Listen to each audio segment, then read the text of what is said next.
Bonjour, je me présente Annie Dufour, courtier immobilier agréé pour Remax Énergie. Dans ma capsule cette semaine, le sujet sera sur pourquoi un courtier peut vous rapporter plus que de vendre par vous-même. Intéressant, n'est-ce pas? Eh bien, plusieurs se posent la question. Effectuer une transaction immobilière seule ou avec l'aide d'une entreprise d'assistance, eh bien, sachez que dans les deux cas, c'est d'agir sans le filet protecteur de la loi sur le courtage immobilier.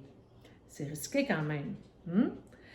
Selon l'OASIC, c'est une perception d'économie d'argent et aussi c'est d'avoir la confiance qu'on a les compétences nécessaires pour réaliser nous-mêmes notre transaction. Par contre, le vendeur adhérent à ses croyances néglige les avantages de faire affaire avec un courtier et oublie qui est le plus compétent et impartial pour obtenir le meilleur prix aux meilleures conditions pour sa maison. Une transaction immobilière, c'est compliqué et plus les années passent et plus c'est complexe. On doit évaluer, négocier, qualifier les acheteurs, inspecter, remplir les documents, les formulaires légaux, discuter des inclusions, des exclusions, de la prise de possession, de l'occupation. En plus, avec un courtier immobilier, vous pourrez profiter de tous ces outils technologiques sans que ça vous en coûte un sou de plus. On parle ici, par exemple, de la signature électronique pour signer à distance ou encore les visites virtuelles.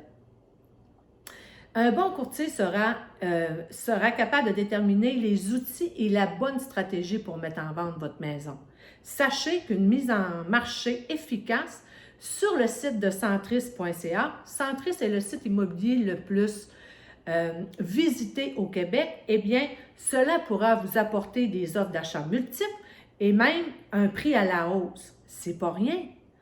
Et de plus, le courtier va pouvoir vous aider à départager des bonnes offres des mauvaises. Parce que, à savoir, on ne peut pas refuser une offre qu'on a déjà acceptée, même s'il y en a une meilleure qui arrive par après. C'est important de suivre la loi.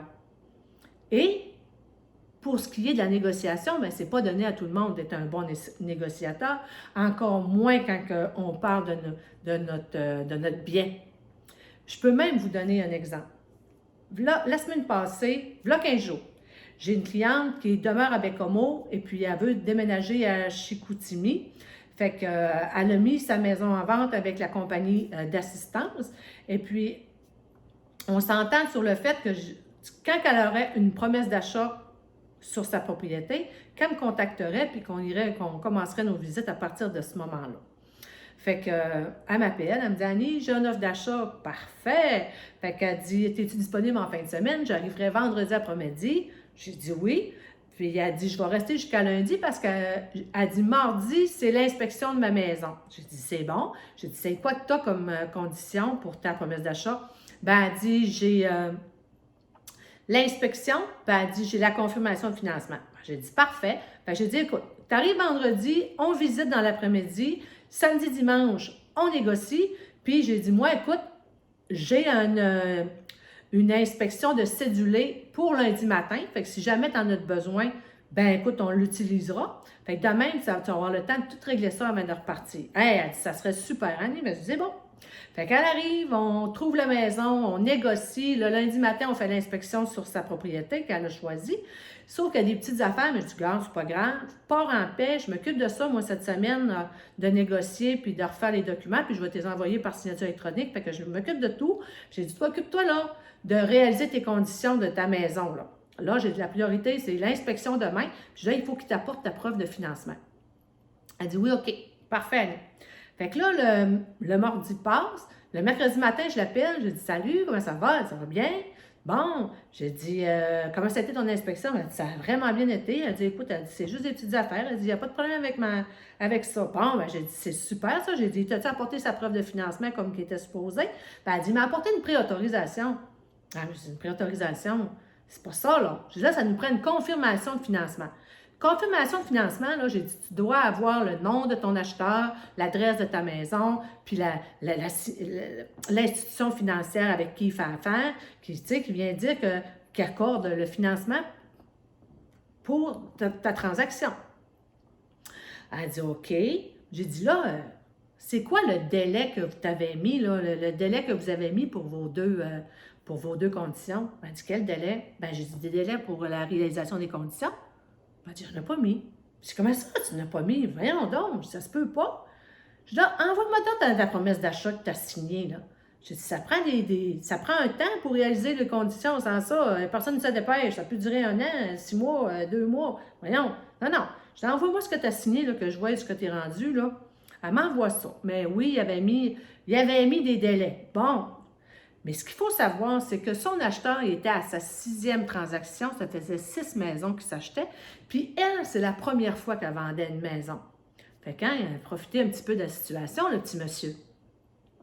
Fait que là, j'ai dit, bon, là, j'ai dit, OK, les délais, c'est beau, on est dedans. Tes délais, c'est correct. Là, j'ai dit, tu vas lui demander quand est-ce qu'il va avoir sa preuve de financement. Puis quand est-ce qu'il va avoir son rapport d'inspection? Ben, elle dit, vendredi, il devrait avoir son rapport d'inspection. Puis elle dit, là, je te reviens avec le financement. C'est bon. Là, le vendredi arrive, il reçoit son rapport, monsieur ne veut plus acheter. Monsieur veut faire renégocier de 10 000 sa maison. Puis moi, quand j'ai vérifié son offre d'achat, je m'étais rendu compte qu'elle avait baissé sa maison de 20 000 du prix du départ. Tu sais, j'ai pas trop parlé, ben j'ai dit là, c'est son affaire, c'est elle, tu sais, qui a accepté, elle a accepté. Puis là, il va encore la négocier de 10 000. Puis là, il veut pas faire tomber sa condition.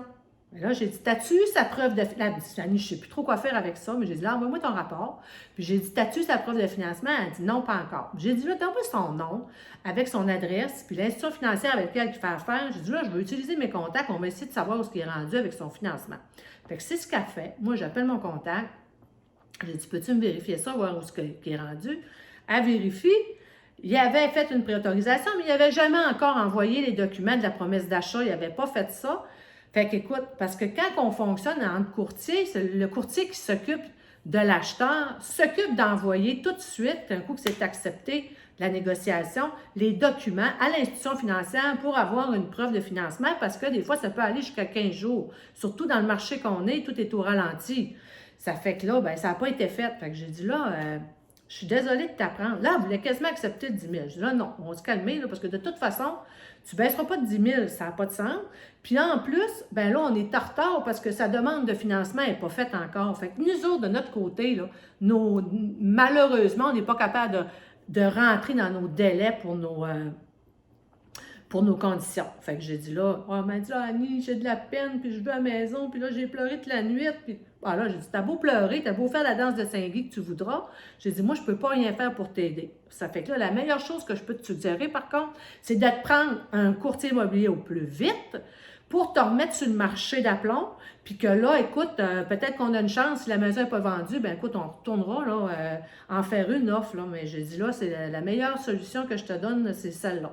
Fait qu'elle dit, oui, c'est ça que je vais faire, c'est certain. Fait qu'elle a appelé tout de suite un courtier immobilier, puis là, elle est en vente présentement. Mais pensez-vous qu'elle a fait une économie d'argent? Elle a baissé sa maison de 20 000, elle était prête à la rebaisser de 10 000, elle a payé une inspection au Saguenay sur une maison, probablement qu'elle a perdu. Puis en plus, toutes les dépenses que ça lui a occasionnées pour venir faire sa fin de semaine ici pour choisir sa propriété. Fait que je pense pas qu'il y ait une belle économie d'argent. En tout cas, elle, l'expérience, c'est faite, c'est réglé. C'est sûr que là, avec un courtier, elle va arriver au bout, on va arriver au bout de l'objectif qu'on veut. Il me reste un élément à vous parler. Ça fait déjà une couple de minutes que je vous jase, mais un élément qui est très important, c'est que selon Centris, les statistiques de Centris, en avril 2021, dans toutes les ventes qui se sont faites au Québec, 5% se sont vendus par des propriétaires, et puis 95% des transactions immobilières se sont faites entre courtiers immobiliers. Fait que j'espère que ça va vous aider à prendre une bonne décision si vous décidez de vous mettre en vente, parce que tout ce que je vous dis là, c'est vraiment réel, c'est des faits réels. Et puis, là-dessus, ben, ça fait le tour de ma capsule. Une capsule de 10 minutes, je m'excuse, mais il y en avait long à dire sur ce sujet.